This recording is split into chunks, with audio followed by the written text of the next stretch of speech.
Hello and welcome back to another episode of True Talk Albert. How are you going today? Very well, Sophie. Excellent. Great excellent. that we've got you here 2 weeks running. Yes, 2 weeks in a row. And hopefully it will continue for the rest of the season. Yes, I hope so too, Father. Okay, wait, we might need you to look just here. Perfect, thank you very much. Now, let's talk a little bit about what happened last week. Yes. Last week, or yesterday, at Matter, we had Scarlet Secret who ran second. Yeah, she ran second. And it was a nice run. She jumped and led. She was taken on by an apprentice out wide who kind of went crazy and I don't think could hold her horse. So she used up a bit of gas and then she got into the trail. Turning for home, she just got held up and the winner shot away. Once she got out and balanced up, she hit the line nicely for second. So she's going well and improved on her first up run. I don't think a winner's far away at all for her. Nice one. And then we also had then the hustler who ran fourth. He did run a fourth yesterday. It was just a fair run. We expected a little bit better. But his last two starts, he's run second and fourth. So he's consistent. We just suspect he might need just a little bit of cut in the ground, possibly. Just looking at his action in the home straight after running on two pretty sort of firm-ish tracks. So we're going to wait for a wet track for him and he will run over 1,400 metres when there's a little bit of give in the track. And I think that will really determine his future as a racehorse, his next start. Awesome. And then this week, we have 3 runners and all of them run on Saturday. Yeah, so quite a reasonably quiet week. Yeah. So we should talk about. I should actually talk briefly about last weekend. A couple of important runs. Can I do that, Sophie? So No More Tears raced in the Hawkesbury Guineas. She's returned home. She's just had enough for the season. She was in the race, but as soon as the jockey went for her, she just had no gas in the tank. So she had a nice campaign in Australia. It was a weird campaign. She had 2 poor runs, but 1 run where she ran second in a Group 3. So she now has black type in Australia, which is really important for her broodmare value. So she's come home as spelling, and she'll be set for the Foxridge Plate, the Group 2 Foxridge Plate in August at Te Rapa, and then she'll be set for the McPhee, the Group 1 1400 in the Windsor Park Mile at Hastings after that. Charlestown also raced and they ran incredibly fast time, 1:21 and 34 off the front, and the horses around him on his outside and in the trail, they ended up fading, and he kept fighting but then just got the pinch late, and so while he finished 7th, his run actually had a bit of merit. So things just didn't quite pan out the way we wanted it to for him, so he'll press forward to another race in 2 weeks' time. And then Scene of the Crime in Singapore on Sunday, he was first up for about 6 weeks, and he ran well, and we got out of our seats, didn't we? We started cheering, and we kind of went up, leveled up the 200 metres, and he didn't stop, but the swoopers got over the top of him. He was only beaten about 2.5 lengths, so he's earned himself another start as well, over 1,400 metres on the turf in a couple of weeks' time. So there you go. There's a quick summary of last week. There we go. Okay, now this week, so all our runners on Saturday, we've got 3 runners, so it's a fairly short week. We will start off with Seize the Moment, who is running in the Great Easter Stakes at Riccarton over 1,400 metres, who has drawn barrier 3. Is, and I've got something to show you. Yes. But I've got to get it. Okay. Do you think can we pause momentarily? Okay. People out there won't know it's paused because we'll pause and carry on. Okay. 3, 2, 1. And with movie magic, we return with an important announcement. So we're talking about Seize the Moments. Yes. Do you like my new cap? What does it say, Dad? Tilt your head down. Hail Caesar. Hail Caesar. It's great. So it says Hail Caesar. It's come in Roman font. So these are the Seize the Moment caps. Nice. Because he's such an awesome horse.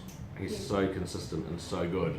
So we got some of these made up for the owners, and we've got a few ourselves. So I'll leave it on for the. Move it on, please. I'll leave it on before we talk about Seize the Moments. So I'll quickly repeat that. He is in the Great Easter Stakes at Riccarton over 1,400 metres and a strong barrier 3. Yeah, and it's a listed race, stakes race, and he deserves to finish the season as a stakes winner. His his performances have been remarkable. His form is, something like 1-1-2, 1-2-2. He is such a tough horse.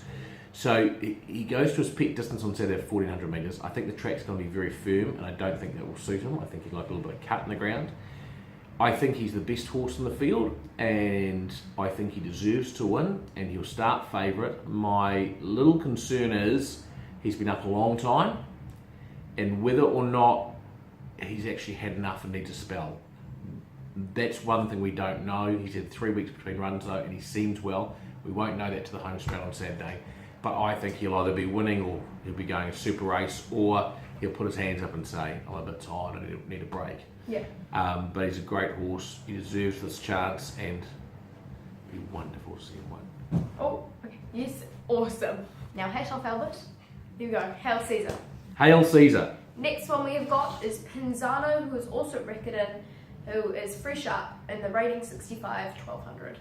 And she's a horse that races very well fresh. We had a few little feet issues and things with their last preparation, but they're good now, and she's galloping very well. My one concern is if the track is rock hard and they've had no rain and there's been nor'westers in Christchurch, and that could be an issue for her. But she's drawn barrier 5 or barrier 6 into 5 now. Michael McNabb rides. Her work has been fantastic, and she goes well fresh. And as long as it's not an absolute rock hard track, I think she's a nice each way chance. Nice one. And then finally we've got Prince Mambo in the rating 85, 1200 at Te Rapa on Saturday. And he'll definitely be going for a spell after this. He's had mixed form. Well, his form has been okay in a short prep this time after he's come back from injury, but we've discovered a couple of little things about him that we can rectify, and I think we'll see him next season with things rectified being a very good horse again.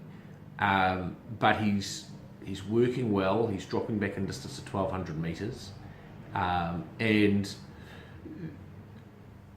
I think at the moment 1200 metres will suit him better than a longer distance. He doesn't have much weight on his back. Craig Grills, who's won on him before, rides, and he's a sneaky chance. He's a sneaky outside chance if we can get a nice little run. And so if you bet me $1 million that I would get an email through this, and we have, so $1 million. You owe me $1 million. So he'll run on Saturday, and then he'll go for a spell. Who knows, I might just settle for a cream donut next week. I'll take that. And the final thing we have to talk about is the Foxridge Bardego Gold. Yeah. Who's got 20% left in him. Yeah, so talk about him. We bought him in Sydney. He's a stunning colt. He's a very athletic horse. He's been popular, and we have got 20% left in him. His full sister, Volpe Veloce, who bolted it on debut in a 2-year-old race, was meant to be running this Saturday in a listed stakes race at Te Rapa, where she would have been first or second favourite, but she's got a stone bruise, so she's out and scratched. So we're really, really looking forward to seeing her run, because it looks like she's very good. So that would have been exciting, but we're not going to see that. Stephen Marsh in the same race has got a horse called Ugo Foscolo, who I think is good, and there's a little tip. It'll probably be favourite at $2, but I think it'll win. So I think you can put a few dollars on that. But so back to our Foxridge horse. He's a beautiful colt. He's athletic. I have a lot of confidence in him. I think he will be an exciting racehorse. And if you're interested, give me a call, because I suspect over the next week or so that those last shares will go, but would love to have you involved in a good colt. Perfect. And I think that just wraps it up. My words for today. I think that just about wraps up Tube Talk.